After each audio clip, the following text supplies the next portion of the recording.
What is going on, all Long Drive podcast listeners? You got me, Jack, and a very special guest. Some of you may know him as Jimmy Knorp. Others know him as Jimmy Litzicum. But nevertheless, Downtown Diamondback is in the building. Jimmy, how you doing today? I'm doing good, guys. Thanks for having me on. Yeah, anytime. So, I guess we'll just get right into some questions that I have, and then we can talk about like MLB, NFL, like whatever comes up. So, I guess how did you? I asked basically all the rookies this. How did you get into wiffle ball, and how did you find MLW too?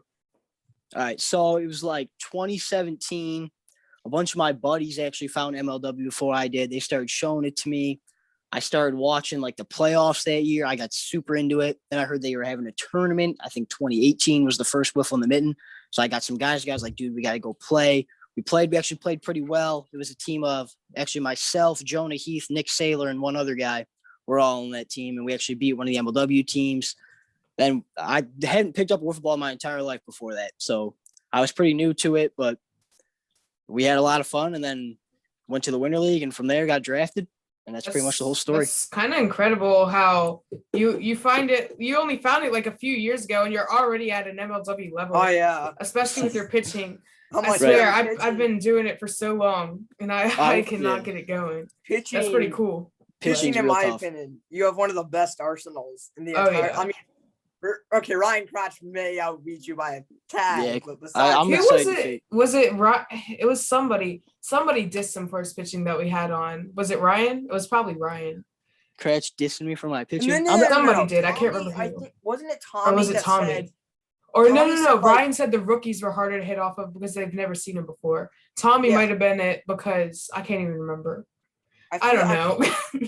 Well, I think while we're on the subject of it, I think Tommy said Norp's drop is good, but it comes in like slower. Now I'm not sure if that's true, but I mean that thing falls off a table. I'm not sure how fast it comes. I mean, either way, it's good.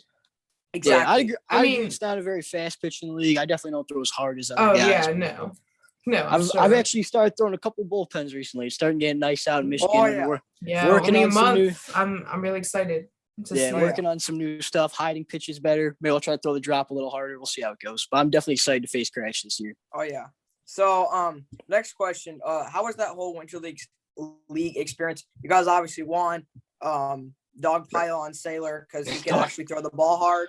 So yeah. Well, yeah, Saylor was unhittable because there is no speed limit, and that kid can probably throw a wiffle ball about 90 miles an hour. That's probably an exaggeration, but not by much, if I'm going to be honest. He throws the ball hard. But, yeah, the Winter League, again, it was kind of a thing. I saw MLW post about it. I was like, well, guys, we got another chance to get in the league here because when they were first introducing a new team, I actually signed up for that too when, like, Nareski's boys got in before us, you know. But, by the way, imagine a team of me, Jonah Heath, and Nick Saylor in the league right now because that would have been the team. That would be a good team. Yeah, so we signed up for the Winter League before we even knew about a draft. So we were like excited. And the first week we showed up, Kyle was like, yeah, by the way, if you guys play well, you're going to get drafted. I remember my jaw like kind of dropped. I was like, oh, this is like serious now. Like we need to come out. We need to win. I was like, I'll be trying pretty hard. But every Monday night was just so much fun. I remember we'd all hop in a car after school. Most of us go to Schoolcraft College, small little college in Michigan. And we just drive down there. And, yeah, the Winter League was great. I will say Jorgensen's team was definitely better than us. But that championship game, somehow, I'd say it's probably the best wiffle ball game I've ever pitched in my life. He got a little wild. I believe he walked in like 2 runs. Final score was 2-0 or something like that. Yeah. But it was just a ton of fun playing wiffle ball every Monday night. We got to beat the MLW guys. All the managers were there. So getting to meet them and stuff was cool. Just all a bunch of really super cool guys. And, yeah, that's pretty much the whole story of how that went. Now, I'm kind of curious about this with the whole draft. Did Gavin basically just, like, DM you or something and go, hey, yo, I'm drafting you? Or was it different or what? I'm going to be honest. I don't think Gavin really knew who I was. I think Kyle kind of made, like, a little mock draft before, and he gave it to Gavin. And Kyle's mock draft, I think he had me second. So then he definitely kind of showed from the highlights in the video that it was you, Jorgensen, and Saylor were like the top 3 almost, you could say. Yeah. He definitely made it clear in the video. Yeah, I knew Jorgensen was going 1. I honestly thought I was going to go to the Wildcats because the Diamondbacks at the time were supposed to have a pretty good pitching staff because they were going to have Gavin and they had Jewel and they had Lucier. So I was like, they don't really need another pitcher, but what they could use as a bat. And obviously Saylor, in my opinion, is probably the best hitter in the league right now. So I was like, it would make sense for them to draft him. Kyle needs a second pitcher. But in the end, I guess it worked out for both teams because Sailor's doing his thing with the Cats, and I'm now kind of the manager of the Diamondback squad. So yeah, we shall get into that later. But so next, how did it feel when you got drafted? And I know I'm not sure if that was just like a Trains thing where they did like the whole like reaction video where they got drafted, but how did it feel when you did end up getting drafted, I guess? So right. Yeah, I just remember I got the text and I was like so excited. Like I've been trying to get in the league for like 2 or 3 years now. I was like, started putting in the work, actually took football seriously, started throwing bullpens in the summer and all that. Mm-hmm. So it was really cool to get the text from Gavin and text from Kyle and just, I was just so excited. Now, I know the draft video came out around like mid-March. So how early did you guys film that prior to the video coming out? Well, I don't know how early they filmed it because obviously I wasn't a part of it. But I will tell you that I didn't know I was drafted until I think a day or two before the video dropped. Okay. So it was like a suspense. They leave you hanging after the you actually got to play. Right. Yeah. Like I knew Kyle kind of told me at the end of the Winter League I was going to get drafted, but then the end. You don't know what team you're going to. Yeah, I had no idea what team. And the end of the Winter League and the draft video were about 2 months apart. So it was a long time of me like sitting there waiting to hear results. Now, so how was that first series against the Cobras? And as a Cobras fan, that's like the only highlight of our entire season, man. That's true. We got. But how did it feel in that series? And I know probably one of my favorite moments. You mentioned it on Pipe It Up. Drew walks up to Ben Wilson, who is a beast. Let me remind you, and he goes, "Look at this." I mean, no. It's who's this loser? This loser. I couldn't believe it. I was just meeting all the guys, and I knew Drew was just meeting all those guys. I was like, really, the first thing Drew decided to say to this kid he's never met in his entire life is, who's this loser? Like, I'm walking up trying to get to know all these guys, trying to meet them, and that's Drew's first impression of Ben Wilson will always be that. I was like, and now getting to know Drew more and more, not surprising at all. This is what was said. Ben was a good sport about it, though. I'm pretty sure, if I'm not mistaken, every single person we've interviewed just loves and hates Drew Davis at the same time. They always have some kind of moment that's just hilarious. Oh yeah. I think Ryan had a lot of just funny things. Yeah, Ryan told us. He hates Drew Davis. Ryan has a love-hate relationship with Drew Davis, as we've got to find out. Right. Like, well, I went to Illinois. Drew was obviously one of the guys who was there. But like, we hung out outside with while we played PS4, we went out to eat. Dude was so fun to be around. He's like, you can say a friend, like you love the guy, but at the same time, you are as competitive. You love him off the football field, but when he gets on the football field, I'm just like, somebody tell this guy to stop. Like he's got to relax out there. So, next question: how would you assess? Okay, now I'm gonna be kind of a downer here. Oh, what was wrong during that NLCS? Because I'm not gonna lie, going into that playoffs, you guys were my pick for World Series champs. I'm gonna be honest. So I'm gonna be the mean guy. What happened? Yeah, he told that to Cheatham too, to make both players like, I'm just kidding. Yeah, well, all right. Well, I'm just kidding. I mean, I don't blame you for picking us. I was extremely confident. I remember I picked up Jonah, drove him to the series with me. We were just like talking about strategy the whole way. We were confident we were gonna be able to hit Jorgensen, but Jorgensen was just on a different level that game. I've never seen. He had me off balance the whole day, and obviously I was hot at the plate coming into that series. I had a big second half, and every pitch he threw was just not the pitch I was looking for. It seemed like every single pitch. And when I got that pitch, I was missing it. Ben couldn't get it going. Jonah couldn't get it going, and then Chris Cheatham at the plate hit every pitch in my arsenal that day. So they were just both on. Maybe we were too confident. I don't know. Maybe we were running out of energy after playing a bunch of close games before that. I really couldn't tell you what went wrong there, though. I'm looking forward to playing them again. That's definitely the number one series in my mind, looking in for now, by the way, when he says close games, he's referring to the Mallard series, as in the Gator series, they had a football score of 16-0. But we'll move on from that. So how would you assess your whole 2020 rookie season? Because you were definitely one of the leading candidates for Rookie of the Year. As one, you led the league in batting average your very first year, 4th and 9. And I think you led the league in some other categories. I'm not sure, but so how would you assess your rookie year? Right. So yeah, coming into my rookie year, I was definitely most nervous about is I wanted to play good because I wanted to be able to play in future years. I was worried if I played bad, like teams could just drop me. Teams won't look at me as a valuable asset. So I think I established that. I think even if I have a bad year this year, teams will be like, this guy can still play. If you would have told me I was going to lead the league in batting average and hit over 400 against some of these guys, I would have probably told you were crazy. I was definitely known as a pitcher more than a hitter. Not that I don't believe in my ability to hit the ball, but you definitely hit the ball very well, especially in that second half of the season. There's a lot of bombs, and especially in that Gator series as well. Yep. Once they moved that, an incredible series. I'm still stunned. I was stunned by that, anyways. And then more and more after that series, I realized they're gonna make the playoffs, and they're actually a contenders. Legitimate yes. Yeah. Once we picked up Jonah, our whole season kind of changed. It gave us one more bat, one more good pitcher. Yeah. He really turned us around. But yeah, as far as my rookie season, I mean, I just build off of it, keep getting better, keep adding new pitches to the repertoire, things like that. Just got to get better because I mean, the goal was to stay in the league. Now the goal is win a World Series, and that's what we're looking to do next year for sure. Yep. Now, how did that whole Jonah Heath thing happen? Did you because obviously the Diamondbacks weren't right. I want to say they didn't need players, but they definitely had plenty of players combined with Noreski, Teal, Jewell, Ben Wilson. I mean, they weren't struggling for players. So how did that whole Heath thing happen? Right. This is actually kind of a cool story. So it was the Wildcat series. I was on my way to the ballpark and I stopped at a gas station or something. And I checked my phone and Gavin said, I can't make it today. I was like, okay, well, that's all right. We still have Mason. Mason can pitch behind me. That's fine. And then Mason texted us about 5 minutes later. He's like, sorry, guys, I won't be able to make it either. I'm like, okay, well, that's not good because that leaves me, Ben Wilson, and Teal. And I know those two guys can't really pitch. So I was like, well, I got a guy in mind. He can pitch. He can come sub for us. He'll help us out today. And so as I'm 15 minutes into my drive to the ballpark, which is only about 25 minutes, by the way, I turn around and I go pick him up. I picked up Jonah. We bring him. He throws.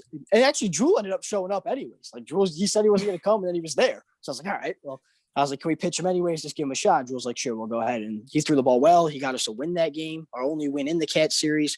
And he was 1 for 1 at the plate with a bunch of walks or something. So then our next series, a bunch of people couldn't make it again because it was the Gators, and it was just me, Jonah, and Ben. So those are the only 3 guys we had. And then obviously 3 homers against Cheatham, 4 homers total in the series. We weren't going to drop him after that. And that's just kind of how he earned his spot on the team is what he did. Yeah. Yeah. So next question, I'll kind of talk about this before I find a question, and then we can just talk some football. So what's the whole manager thing? Because on the Pipe It Up podcast, he went, I'm now the manager of the Diamondbacks. Gavin's going to be, I want to still have him on the roster, but he's a sub. And then Instagram post comes out and it's Jimmy Knorp, co-manager of the Downtown Diamondbacks. So I'm kind of confused on what's going on there. So, man, I'm kind of confused on what's going on here. But anyways, yeah. So the Wiffle and the Mitten tournament, Kyle kind of just took me aside. He was like, yeah, I think Gavin's going to start committing more to baseball. I think I'm just going to give you the manager spot. And I was like, okay, that sounds awesome. I'm good with that. But then Gavin texted him 2 weeks later and said, I still want to play. I still want to manage. So Kyle was like, oh, well, I kind of told Norp he had the spot, but you guys can co-manage it. So I was like, all right, that's fine. We can do that. But when it comes to the draft picks and stuff like that, I'll tell you right now, I did all the scouting for the D-backs. I'm the one who made the pick. So I don't know how active Gavin's going to be next year, but as far as the managerial stuff, I think I kind of have the upper hand on that one for now. Yeah, and so I'm not going to drop the actual date that they're filming it because Norp was very kind and told me when. So, but I thought it was pretty funny. That was the day we wanted to. It was a day that I'm not going to say, but it was a day near here. That's all I can say. Right. I found it pretty funny, but yeah. Do you guys already have those guys picked, or are you guys picking live tomorrow? No, yeah. So we did. It's not a big deal. But anyways, yeah, we had a Zoom meeting yesterday and we kind of went over who everybody's picking and stuff, just so it's kind of a smooth transition for when we actually do the draft. And I'll tell you, the draft's a lot different this year. There's a lot of younger guys, so I don't know how much you're going to see them too much. They might not make as immediate of an impact as my draft class, but they're guys who will be the future of the league for sure. And there's some old guys who will play every day. I can tell you right now, Drew's first pick and Tommy's first pick will both be everyday players. All right. Now, my apologies for dropping the date, okay? Yeah, it doesn't matter. And yeah, Kyle already dropped when the date comes out. That's going to be April 16th is when the video drops. Yeah. And then I'll be a little nosy too. Do you have any idea when the Gators doc is coming out? I do. That I probably cannot release though, but I do know the exact date. Question. I can tell you it's soon. Is it before or after the draft? Kyle, if you're somehow listening to this, you got to know it's only my second season, so I don't know what the rules are. But I'm going to tell him anyways because I'm a nice guy. It is before the draft. Let's go, 30 for baby. 30. 30 for 30 Oh, wow. before So the that's draft. soon. Okay, So that's probably like this coming week, only because if he's going to drop the draft, it is within the next it's going to 2 be the weeks. week We are 2 weeks away after. from the draft drop. Because he's not going to put it imagine- day after day. Yeah. Right. So final question or final 2 questions. What are you most excited for going into next season? Now, one, you are a manager now, and I know your roster only right now consists of your core 3, like the 3 young guys, and then Nareski. So, and I know you guys were looking into making. I'm not sure if this was true, but I know some news was dropped on a potential Cobras trade where it was, I believe it was Nareski in the 4th would go to the Cobras. Brendan Schultz would go to the Preds. You guys would get the 6th pick. So have you guys been in on any moves or something or anything you could tell us? How do you guys hear this stuff? Well, okay. First of all, pipe it up. Well, Second of all, actually- Ryan, I think Ryan let us in on a little bit of news. No. But Let me tell you this. An analyst by the name of Mallards Y dropped it on his Instagram page. Let me just make sure that it was his Instagram page. Yeah. But yeah, a guy named by the name of Mallards Y. I know Declan. Yeah. Yeah. I'm pretty sure he was the one that dropped it. Well, I will think say- they said it on Pipe It Up too. But then again, I think Ryan also talked to us about why he wanted Brendan Schultz. But Yeah, I will Yeah. say that was not the exact trade. We were supposed to get a player from the Preds in that trade, but I will not name that player. Harlan Smith. James Swanson. Whoa, Who will knows? not name. the Yeah, player. no, he's already given us way too much Oh, yeah, information, he's- honestly. Yeah. He didn't even have to give us that. I'm not in very his good at script. keeping secrets. Oh no, yeah, no, I'm not either. But so final question, and then we can just talk some stuff. Who was, and we asked this to everyone, who was the hardest pitcher to hit against and the hardest hitter to pitch against this year? It's a good question. Hold on. Okay. Hit against? I got to say Georgie for sure because I didn't hit him at all. But also, I will say Dan is very frustrating to hit against because Dan throws that. He really is 2 pitches. He goes riser. That's exactly what Tommy says. He goes riser and he goes knuckle drop, and you know which one is coming before he throws it because he throws them so differently. He doesn't hide it well.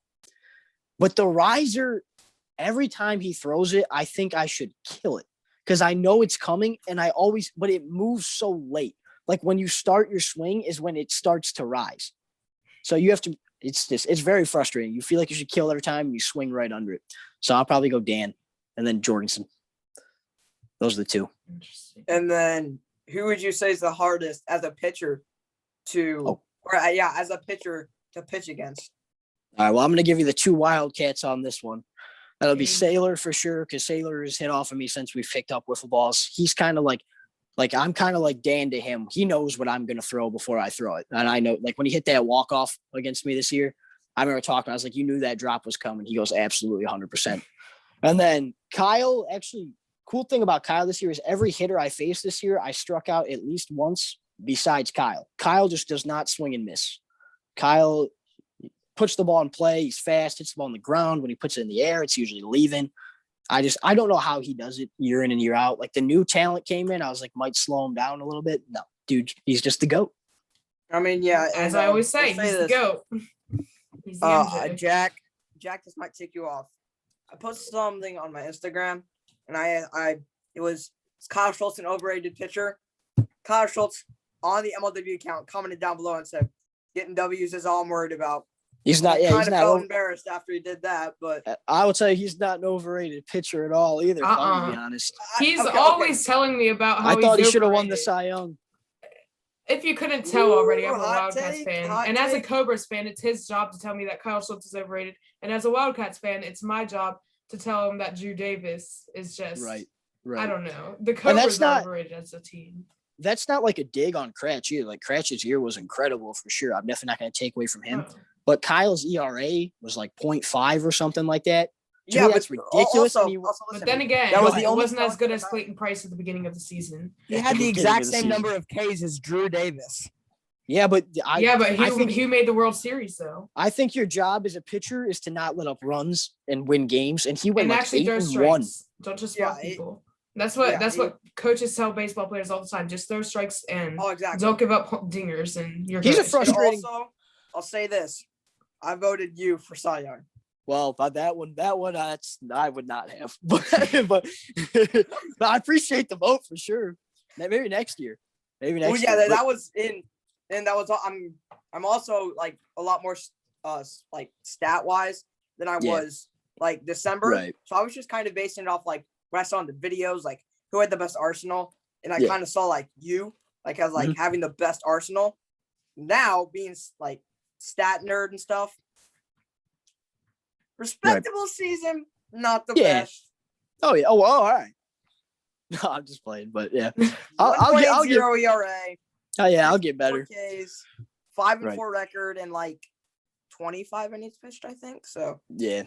But Kyle's another frustrating pitcher to hit off of too, because he's kind of like his stuff's just not the best. Like he throws the riser, he throws the drop, but he just paints corners. All he does is hit the corners, which is what I need to get better at. I have the movement. I just got to start hitting corners instead of leaving the ball over the middle of the plate. Yeah.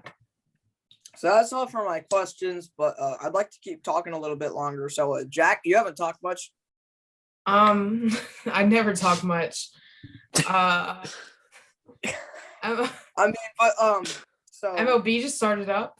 My Phillies got a walk-off MLB hit on opening day. It was pretty exciting. Gene Segura. Yep. So the Phillies won. Harper got robbed. The Tigers won. The Tigers won in the snow. In the snow. Yes, my guy Miggy Cabrera. That. They were showing that on ESPN. And my Cubs at the day after. To the Pirates. I think your Cubs might be in for a long year, if I'm gonna be honest. I like some other teams. Baseball. One of the might best. Become the Orioles soon. They're gonna lose all their guys. One of the best first baseman in baseball. Yeah, we lose to the Pirates. Hey, don't sleep on the Pirates this year, man. They're a young team. Those young teams are scary. They are. Just like the Diamondbacks. Just like the D-backs. Exactly. Young and hungry. So obviously you're facing your 3 divisional teams this year. Which out of division team are you most looking forward to? Because obviously you play the Preds and the Magic this year. So are you looking forward to any of those teams? Well, Chadwick likes to talk a lot of trash, so I'm sure he does. Playing Chadwick will be a lot of fun for sure. And the Magic boys over there, Agner, I know he's always energetic, so that'll be a fun series. I think we're an energetic team. Such a funny guy.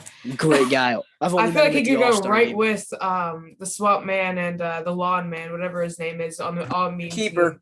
He would be the keeper. I think he would be the first player to go on that list, or Dabrico, either one. Dabrico. Oh my God. Even though Dabrico's not with us anymore. Or no, that sounded wrong. No, he's not in the league anymore. He's still with us though. Yes, he's still with us. He's not in the league anymore. He's just talking trash elsewhere. How was playing Dabrico in his final series? You crushed the man's playoff hopes for the. I really did. I didn't think it was going to crush his playoff hopes. I thought they would still get in because I thought the Eagles would lose 2 of 3 to the Gators, but that didn't happen. Right. So I will say this: if there was a year that Dabrico was going to retire, it would not be this year. This was not his best year stat wise, or they didn't even make the playoffs. So I do kind of feel bad if he was going to end on a year. This was not the year to end on. But. Agreed. He definitely did not have a typical Noah Dabrico year. One of my favorite players to watch before I got in the league for sure. So exactly. Playing against him was funny. So, and I know you might have some bias as a player. Who do you think might win the World Series next year? Because I'm gonna be honest with you. I think out of the offseason, we made a lot of offseason podcasts. Do not say the Cobras. I'm a big Diamondback supporter. If I had to choose an NL team, I would choose the downtown Diamondbacks. Right. So they are my pick for 2020 World Series champions. Some people are saying I'm high on the D-backs hype. I don't think I am, but I will say we've made a lot of podcasts this offseason, more towards the beginning of the offseason with a lot of power rankings and stuff like that. I'm pretty sure both of us have put the Diamondbacks like high, like I think we both have them at like 2, 3, or 1. Well, and all okay, the yeah. ones that we've made. Because I put you guys ahead of the Wildcats. Yeah, I think crazy.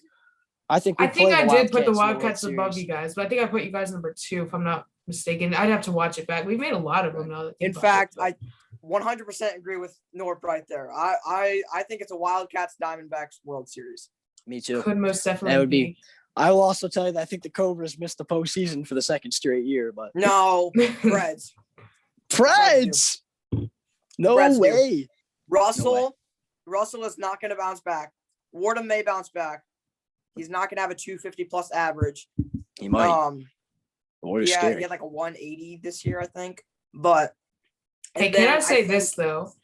If you guys were to make the World Series somehow with the Cobras, just somehow, I would love that. I'll give you what's in my wallet right now. If you guys can let them get 2 wins, let them get the first 2 wins. Let them go 2-0. Because then Connor would never hear the end of it from me, and it would be the best thing ever. No, I'll give you what's in my wallet right now. We'll put Ben Wilson on the mound for games 1 and 2. Yeah. Good idea. Ben Wilson had the lowest ERA on the D-backs this year, though. He pitched like 2 batters and didn't give up a run. He didn't do the worst, but yeah, he's not a consistent. He wasn't bad. And then also, I think it's inevitable. They have the worst future in the league right now. Who? Eagles are missing the playoffs. Sorry, Eagles fans, but it's all Dan Schultz. That's all it is. But Waylon's pretty good. Waylon's good, and Clayton can pitch. But I will say that Tommy's draft pick is pretty good. I think he's the best player in the draft. I didn't really know who he was before that. And then, yeah, I think he's the best player in the draft. That makes me scared because I think everyone knows who Drew's drafting at 1. Gus. But you're making me think that Drew isn't drafting that dude at 1. Oh my God! If Drew Davis drafted a bust, as we have 10 minutes left, Drew Davis better draft Brennan Bernowski at number 1. If he doesn't draft Bernowski, if he drafts a bust, I'm gonna laugh so hard. No, Drew's pick is good. His 8th pick. I'm sure it is. You can't go wrong. His 8th pick is the best though. Even though the draft class may not be as good as last year's because you don't really have a full-on winter league. Before we go, I want Jimmy to tell us about our Lord and Savior, Gus. Oh my goodness. Gus. There's not really much to say about Gus. Gus is kind of a meme of the league. He'll be like Swamp Man and all that. I think Gus will probably show up to the games, do push-ups on the bench, and that'll be about it. That's what Gus does. Gus just does push-ups. It would be pretty funny if you took Gus at whatever pick you guys have it, so just so that Drew Davis couldn't have him. You guys have to realize. You guys have to realize that I said this to the guys yesterday on the podcast, all the managers, is that Drew Davis pretty much just traded Chris Cheatham for Gus. Yeah, I know. It's crazy. Trade. That's the trade. And we don't. I think we saw a little bit of Gus, but the Cobras won that trade. No. The Cobras did exactly. Yeah. Now, so obviously you already know who you're drafting at 4. Don't ask him who he's picking because he's already told us way too much. But you were getting ready to. It's like you would ask. Hold up, listen. What were you looking for in your draft pick? All right, depth. Depth would be my answer. The guy I drafted will play. He'll play for sure when I like his matchups. He's a hitter. He's a hitter only, but yeah. We did like not a mock draft, but we did like what each team needed in the draft. What did we say? I think we said just hitting. You guys will not know my player either until the draft comes out. Like he's not really. I was so upset. It was I think it was Ryan Kratz who told us. I was so upset. I was hoping to see McChicken get picked. Apparently, he can't come out to the games. He was going to be my favorite. Love that guy, McChicken. I forgot where McChicken was going to go to Illinois and be like stay at the hotel with us. Oh, sick! Oh my God. Yeah, that would be so funny. I think this is just my prediction. You guys are either drafting Drew Habel or Jake Longman. I have to watch back Whiffle in the Mitten. They were completely forgot about all the players. PWL team, I believe. Now that's just my prediction. I know you're talking about. Yeah, there's some players drafted from Whiffle in the Mitten for sure. Yeah, guys who I saw. Are all of them from the Whiffle in the Mitten, or some not? Some are not. I won't say what teams drafted what, but some are definitely not from Whiffle in the Mitten. What was I gonna say? Now you guys are gonna call me crazy, Oh, and yeah, obviously never it's mind. probably not happening now. I thought the Cats should have traded the 7th pick for Joey Flynn. I think Joey Flynn could have. A I don't nice even career on the remember. Did Joey Wildcats. Flynn, is he even playing anymore? Yeah, He he's is. on the Magic. Yeah, I know he's on the mat. Did he even play? I can't remember. He might have Couple played. He played games, in like couple 2 games. series, I don't Yeah. remember that much, but but I I'd just like to see- remember most of the wins and losses and the crazy Yeah. Cobras Magic series. That's all I remember from the season. Yeah, I'm not series saying nuts. that just to diss Connor. Okay, that's just the most memorable part of this. that was one of the That most. was a great dude, I was on series. my feet. I couldn't believe that series was so good. I wish I was at that one in person. That series It was, was crazy. crazy. You could tell tensions were so high. And they made that the last series of the year this year too. I'm just hoping it's the same circumstances just to make it even just as intense. People are sleeping on the Magic though. It's a better team than they get credit for. I'm They like, don't- yeah, people, they are. I'm telling people you. don't know how good Liam Jackson is. He's good. I mean, He's a good player. Okay, Oh, yeah. while he didn't have the best statistical season, Right. he did have like a 5.4 ERA. Yeah. You guys also have to think. Voice crack right there. My apologies. You guys also have to think. He faced a Preds team with Ryan Crouch, who led the league with 8 home runs. Mhm.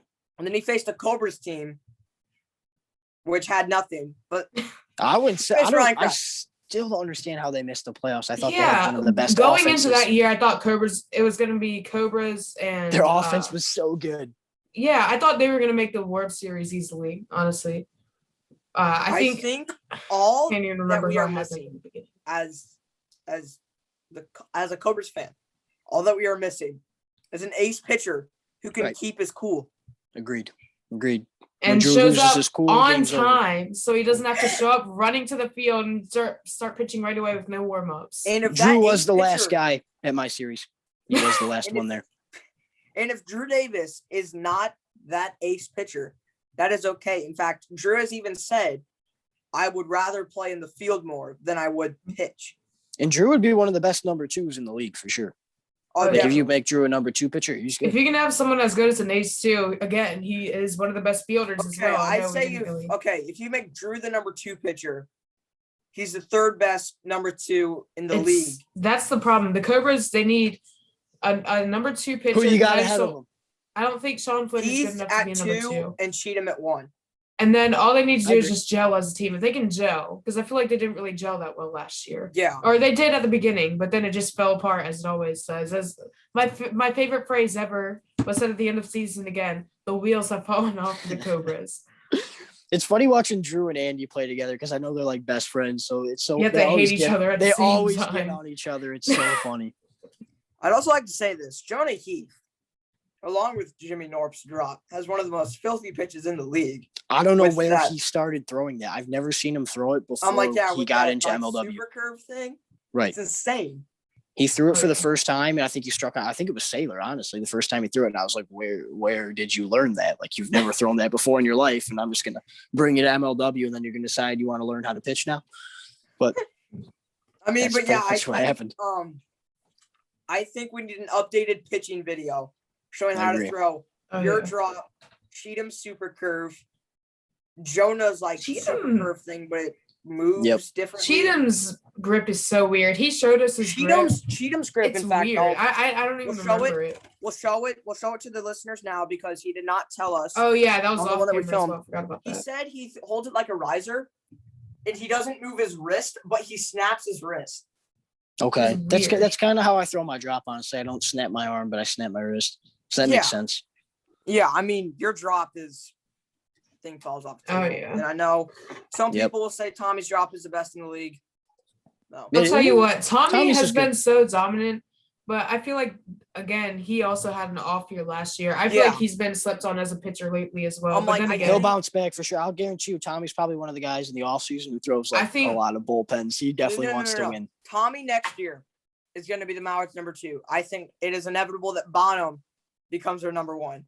Bottom's Disagree. good, but I think Tommy has a Disagree. comeback year.